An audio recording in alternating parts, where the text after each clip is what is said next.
I have been given this extraordinary privilege 3 times in a row to speak to the graduating students of one of the biggest technical schools here in Moro Province, Leh. It's called the St. Joseph Technical School. I have been given the honor to speak to the graduating students in 2018, 2019 and 2020. Interesting and exciting enough, the topic which they wanted me to speak to the students about, the graduating students about, is leadership.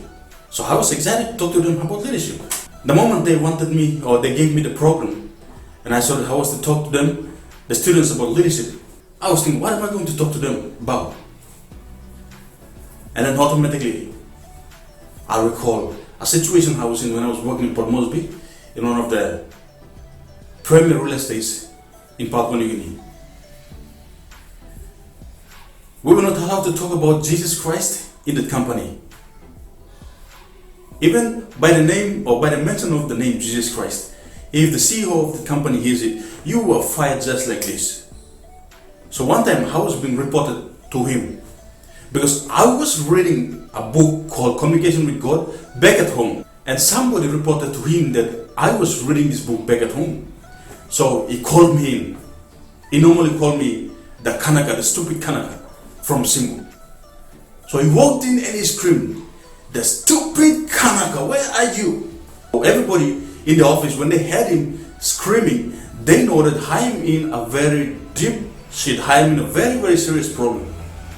I walked into his office and he said, "What have you been doing at home? Why have you been wasting your time reading about the person called Jesus Christ?" I didn't say anything. I was dumbfounded. I got the shock of my life. I didn't know what to say.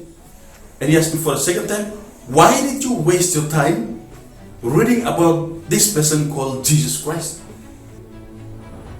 Without even thinking,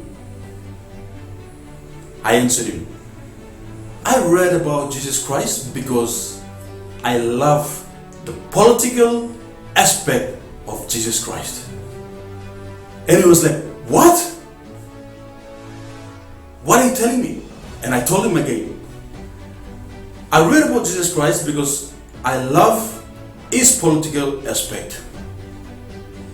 And he said, "I didn't know that Jesus Christ is a political leader." I said, "He is." During the entire course of his evangelization when he was alive, he preached to the people about kingdom. He said kingdom. He mentioned the word kingdom so many times. And then he referred to himself as a king. So I said, what is a kingdom? A kingdom is a country with a king as the head of the state. Or you can say, a kingdom is a domain ruled by a king or a queen. A kingdom is a monarchy with a king or a queen as the head of the state. That is according to the Advanced English Dictionary. And then a king is a male sovereign ruler of a kingdom. So you see, both the word or the terminologies king and kingdom, they're both political terminologies. So Jesus Christ, so many times, ascribed to himself as a king of a kingdom, which means he undoubtedly is a political leader.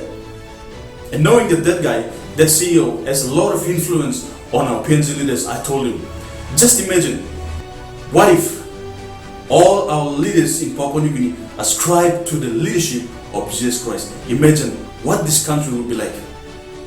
He too was dumbfounded. So I myself, at most times, refers to Jesus' leadership as shepherd's leadership. Why shepherds? Because if you can see, he possesses 6 main attributes which I personally subscribe to, and I very much like these attributes. The first attribute is humility. The second attribute is service. The third attribute is risk. The fourth attribute is meeting the needs. The fifth attribute is delegating tasks. And the sixth attribute is multiply. So what are those?